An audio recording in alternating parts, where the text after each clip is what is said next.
So is that what the concept of later dater is for? I think what the later dater today is about is, so I have like a theory, and maybe I would love to hear what you think about it. Yeah. So I work with people, I'm focusing on people 45 to 59. Mhm. And that to me is a very, very Wow, I'm 59. I only have a couple more months, but okay. Well, hopefully. give or take a few Right, years right, right, in right, either direction. But the right. reason why I wanted to focus on that group is I'm part of that group, and is that this was the generation. It's, squarely Gen X. It was the generation that was formed as much by technology as it was by analog experiences. Right. So a lot of the internal wiring, like if you talk to anyone in Gen X, they have very, very distinct memories of being bored. They have very distinct memories of not having anything to do, of going to a party and not having a phone and having to sit in awkward conversation. Right. There is that muscle was developed very See, I strong. miss those times because I'd strike up a conversation with a total stranger, man or woman, and find out so much versus just sitting on my phone, doing whatever we do on our phone. Yeah, exactly. And so I think like what I'm trying to do on the podcast is sort of remind people that, hey, actually these are some attributes you have that you may not be appreciating as much right now. And you were asking me before we started recording about Gen Z, and actually Gen Z, like nobody wants to be told that they missed out on something. Nobody Yeah, wants to yeah, hear yeah. that. However, Gen Z, in my experience, is actually quite interested in the muscles that some of these previous generations developed. And so that's why I actually do have a lot of Gen Z people who listen to my podcast, because, which I was surprised to hear, Yeah. because And I'm glad they, that makes me feel good about that they're learning or wanting to explore because I call them relationship disadvantage and no fault to their own, right? They were yeah, grown. Yeah. absolutely no fault of their own. But what makes me very optimistic, and I think this will make you optimistic, is how many of them are like, no, we want to learn these things. We don't, we want to understand maybe some of what we missed out on.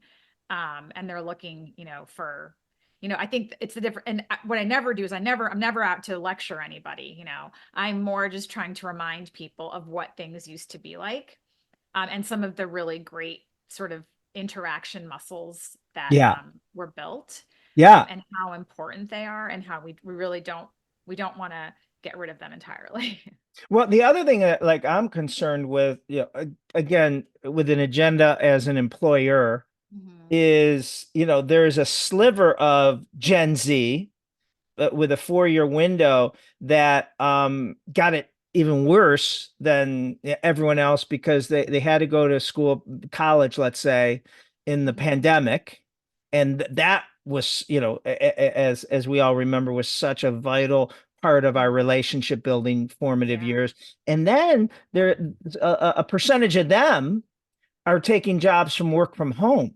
And that, Yeah. just, saying with a buddy, hey, you want to go grab a drink? Hey, you want to go, I don't know, go play pickleball and all those things and reducing those people, so I get really worried about them. I have 3 boys. They're between 21 and 31, and they're really good socially, and they all have significant others today. So I'm not as worried, but if they didn't, I'd be like really, really worried. And that could change. But I don't know. What's your take on that? Should I be as worried about that part of Gen Zs who didn't necessarily go to school in person and maybe are taking work from home jobs?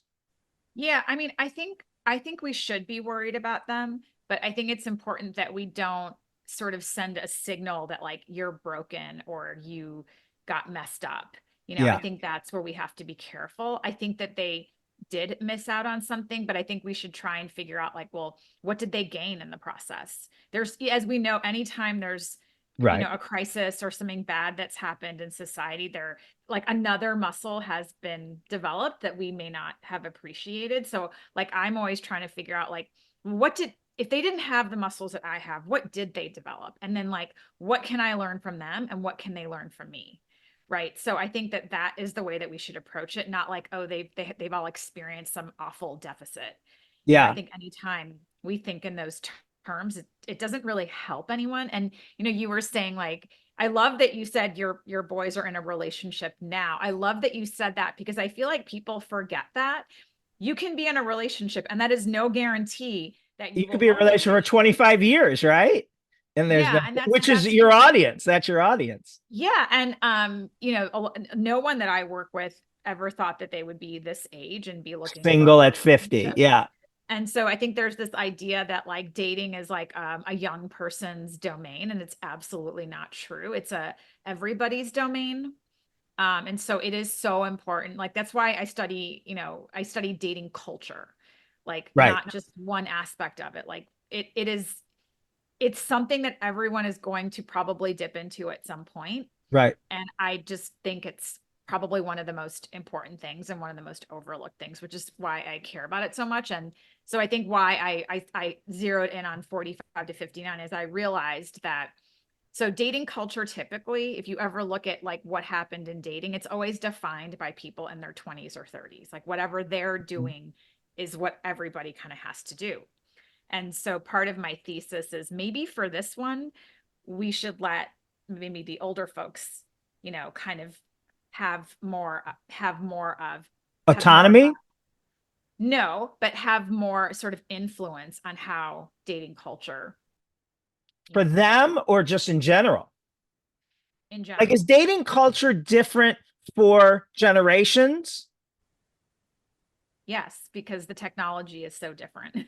Yeah, well, they could all use the same technology, right? But some are resistant than others, or some grew up on it. While, I'm sure in your world, like mine, you could meet a 50-year-old who is, still on, rotary dial versus very, savvy on technology, right? So you probably get people all Yes. over the board with Yeah, that. absolutely. Absolutely. Yeah. So with the if someone's only online and they're not getting the swipes, how does that affect someone's self-esteem? That's got to weigh on them, no? Yes. I mean, I definitely think if people are not, kind of connecting, but it's not the only form of disappointment, right? It's probably the easiest one to point out, but there's a lot of different kinds of, like, even if you do, have a lot of matches, that doesn't mean those matches go anywhere. Yeah, And yeah, you could go out on a date and, someone can be very different from how they presented themselves online, or, there's all sorts of, I think that's the probably the most obvious form of disappointment, or, right. like unmet expectation, but Yeah. there's a whole buffet of unmet expectations.